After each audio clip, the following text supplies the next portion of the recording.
so I could go right back to shooting, swiftly defeating the Alpha Yeti. During one of these attacks, she got a little stuck on the broken floor, and I could just shoot her with ease, finally putting the Snow Queen to rest. His name is Petunia the Penguin. I've only had him for 5 minutes, but crap, I've already lost him. As for the trophy, it joins the wall with the rest. Only one left now. Last episode, I left off in my house, and now I am here. 1400 blocks away from home on a quest. A quest for a questing ram, a large ram which desires wool. This ram resides in the Enchanted Forest, the rarest of all the biomes in the Twilight Forest. Hence this lengthy journey to find it. I am cheating a little bit by using the Nature's Compass, but is it really cheating if this is exactly what it's for?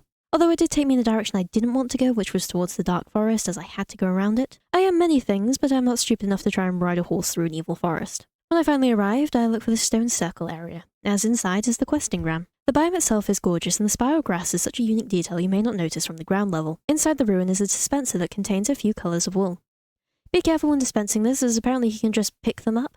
I didn't know this. The goal of the questing ram is to provide him with one wool of each colour. Behind the scenes of the series, I've been gathering what wool I can from the colourful rams that replaced regular sheep here in the Twilight Forest. Unfortunately, I didn't get all the wool I needed, as I'm still missing yellow, white, purple, and lime green. Nothing a little plant magic can't solve. Now I have all 16 wools, we can head back to the questing ram. A lot quicker this time. To give him the wool, you simply click on him with it in your hand. The little tick or X will show you if you can give it to him or not. When he receives all 16 wool, he spits out a bundle and crumble horn while glowing all magically. Inside the bundle is one block of each ore and the final trophy. The crumble horn crumbles things, like this dirt is now crumbled. I'm not sure how useful this is, but I'm sure someone who is far smarter than me has come up with a use for these. Now that we have our rewards, we can make our way back home. On the way there, I saw this weird stone square and decided to investigate. It's a goblin stronghold like the one from episode 4, except it's generated right on the edge of the forest. So now it sticks out a bit and is completely broken. Like, look at all these random walls and stuff. After witnessing that anomaly, I can place my ram head on the armor stand, completing my collection of trophies. So is this where the video ends? Series over, that's it?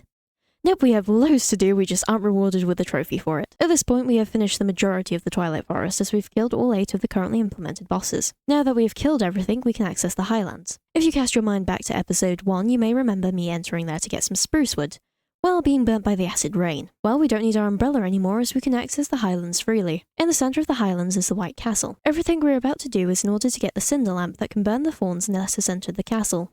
The first thing we have to do is find some magic beans. Magic beans are kept inside the obsidian vault located in the troll caverns under the Highlands biome. The troll caverns are an elaborate cave system filled with trolls and witches, alongside all the vanilla mobs you'd expect in a cave. So glad that I am spared from the bugs this time. The caves are entered through holes on the surface. I got lucky as this cave led me straight to the cavern, but very often you'll be not so lucky, and may prefer to tunnel straight down and save yourself a headache. The caves are filled with trollstein, this weird looking ore. It changes colour based on the light level. If the ore is light purple, then no mobs can spawn. If it's dark purple, then mobs can spawn. This is honestly a really cool gimmick, and I don't think I've seen anywhere else, at least not like this. Alongside the trollstein is a trolliver, a root-like thing that grows these blue fruits.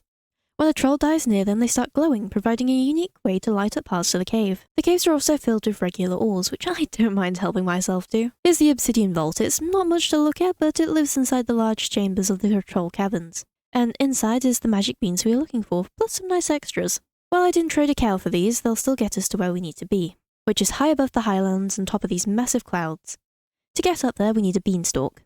To get a beanstalk, we plant the magic beans in the herbaceous soil. It's a special kind of dirt here in the Highlands, and the only type of dirt that the magic beans will work on. There's quite a bit under the clouds, so you get your pick of where to grow your beanstalk. When you plant it, the ground will start glowing, and out shoots a beanstalk. It takes a minute. It takes a minute to scale the beanstalk. I wasn't lying about these clouds being high up. At the top of the beanstalk are giants, large players that chill up here. Who are they, and why do they look like me? I don't know, I just like admiring my skin. With a hearty Fi Fo Thum, they'll attempt to attack you. The big guys with swords are the strongest, with a fair amount of health. The miner is the weaker one, which is a good thing because the pickaxe is the thing we want. The tools are dropped on death and keep their size when you hold them. Dragon Slayer who?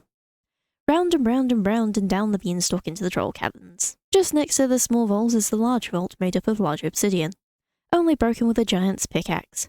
That still takes forever despite its size. Inside the vault is the cinder lamp, a magic lamp that is the only thing capable of burning through the thorns. They first turn them into ash and then you can punch it away. If you click with it, you'll burn one thorn, but if you hold it, you'll burn a large area of thorns. Sometimes you get the roses that decorate the thorns. After a lot of burning and tarrowing later, we reach the final castle.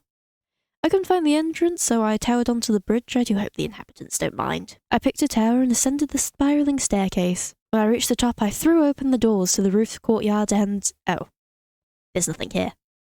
Yeah, the Twilight Forest is kind of infamous for not being finished, so this is where our tale ends. However, this mod hasn't been abandoned and is still actively being worked on. Latest note from the developers say they are working on renovating older areas first before they add anything to the castle. Which is fair enough. I'm most excited to see what they do with this mushroom castle. There's still loads to this mod I haven't touched on in the series, especially in terms of the tools found in the Hollow Hills.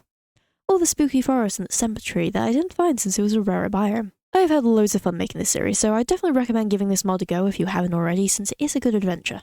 When the time comes that this mod is actually finished, I will come back to this series to finally finish whatever big bad eventually comes to live here. I'd also recommend the add-ons for this series. I genuinely really like the Farmer's Delight mod, and the Twilight Delight mod is a nice addition with some really creative add-ons. And while Spartan Weaponry didn't pan out for me, it is still pretty cool, and I have found it really useful in other mod packs. So where does this leave us? Well, it leaves us here at this temporary endpoint. The series has been a big experiment for me and has really pushed me out of my comfort zone. I'm on almost page 40 of this script. I've never written more than 4, so it's definitely been an adventure. I'm so glad to see that so many people have enjoyed this series, and I hope you will continue your support into the future as it means the world to me. I will be making more modded Minecraft content similar to this, so if there's a specific mod you'd like to see me cover, then please let me know down below, and I'd love to hear your suggestions. And so, as the night draws in over the Twilight Forest, I must bid you all a good night.